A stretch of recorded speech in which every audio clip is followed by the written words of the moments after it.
हिंदू धर्म का कोई धर्म नहीं, केवल एक धोखा है। स्वामी प्रसाद मौर्य के बयान से मच गया बवाल। सनातन धर्म पर स्वामी ने कह दी ऐसी बात कि देश का हर एक सनातनी हुआ गुस्से से लाल। कभी रामचरितमानस पर विवादित बयान तो कभी देश के साधु संतों पर दिया था विवादित बयान। हाल ही में पड़ा था जूता, हो गया था जूता कांड, फिर क्यों नहीं सुधर रही स्वामी की जुबान।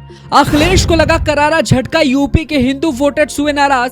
अब अखिलेश के सॉफ्ट हिंदुत्व का क्या होगा? स्वामी पर जल्द होगी कई एफआईआर, योगी करेंगे तगड़ा इलाज, गलती से भी नहीं करेगा सनातन को टारगेट। जी, बार बार अपने बयानों से चर्चा में रहने वाला, दिमाग से अपना संतुलन खो देने वाला, उल्टे सीधे बयान देकर हमेशा चर्चा का विषय बनने वाला पूर्वांचल का सपाई नेता स्वामी प्रसाद मौर्य देश के 100 करोड़ सनातनियों को लेकर और अपने ही धर्म को टारगेट कर फिर से एक ऐसा विवादित बयान दिया है जिससे देश भर में बवाल मच गया है। हर तरफ इस बयान का तगड़ा विरोध हो रहा है। कई हिंदू संगठनों ने इस पर स्वामी प्रसाद मौर्य को तगड़ी चेतावनी दी है और माफी मांगने की बात कही है।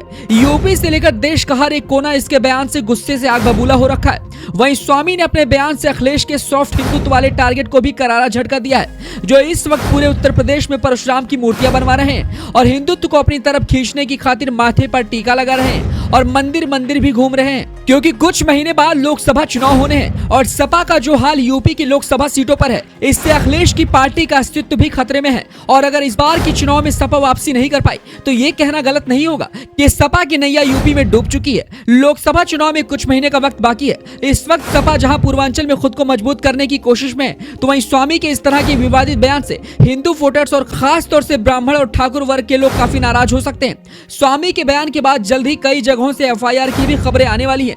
वहीं बार बार विवादित बयान देकर चर्चा में रहने वाला स्वामी प्रसाद के ऊपर जल्द ही फिर से कोई जूता कांड जैसा ही कोई बड़ा कांड हो सकता है। स्वामी ने जो विवादित बयान दिया है उससे ब्राह्मणों को भी टारगेट किया गया है। अपनी भड़ास ब्राह्मणों पर निकालते हुए कहा कि ब्राह्मणवाद की जड़ें बहुत गहरी हैं और सारी विषमता का कारण भी ब्राह्मणवाद ही है। हिंदू नाम का कोई धर्म है ही नहीं। हिंदू धर्म केवल धोखा है। सही मायने में जो ब्राह्मण धर्म है, उसी ब्राह्मण धर्म को हिंदू धर्म कहकर देश के इस दलितों को, आदिवासियों को और पिछड़ों को अपने धर्म के मकड़ जाल में फंसाने की एक साजिश है।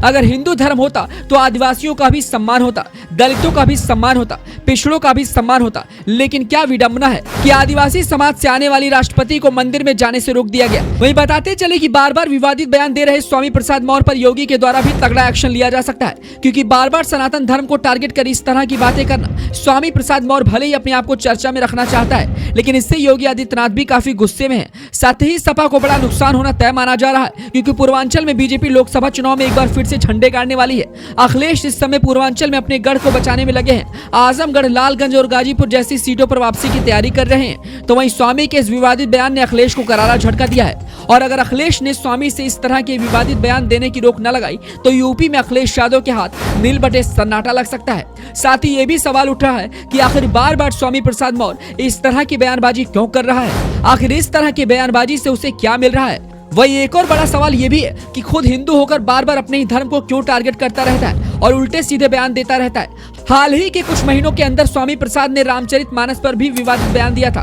साधु संतों पर भी विवादित बयान दिया था। स्वामी के इसी बयान से कई संतों ने इसके खिलाफ एफआईआर भी कराई थी। वहीं बताते चले कि उत्तर प्रदेश की राजधानी लखनऊ में स्वामी प्रसाद मौर्य पर एक कार्यक्रम के दौरान वकील के वेश में आए एक शख्स ने जूता भी फेंक दिया था। हाल ही के 2 दिन पहले भी इसका विवादित बयान आया था, जिसमें स्वामी ने कहा था कि भारत न हिंदू राष्ट्र था और न कभी हिंदू राष्ट्र हो सकता है। कुल मिलाकर देखा जाए तो सपा को नुकसान होना तय है। साथ ही स्वामी प्रसाद मौर्य का बाहर निकलना भी किसी खतरे से कम नहीं है, क्योंकि जिस तरीके से जूता कांड हुआ था वैसा ही जूता कांड या कोई और बड़ा कांड एक बार फिर से हो सकता है। इसलिए स्वामी को अपनी जुबान पर लगाम लगानी होगी, वरना जनता गुस्से में कब रेल बना दे इसका अंदाजा शायद स्वामी प्रसाद मौर्य को भी नहीं होगा। तो स्वामी प्रसाद मौर्य के इस बयान को लेकर आप क्या कुछ कहना चाहते हैं? हमें अपनी राय कमेंट बॉक्स में दें।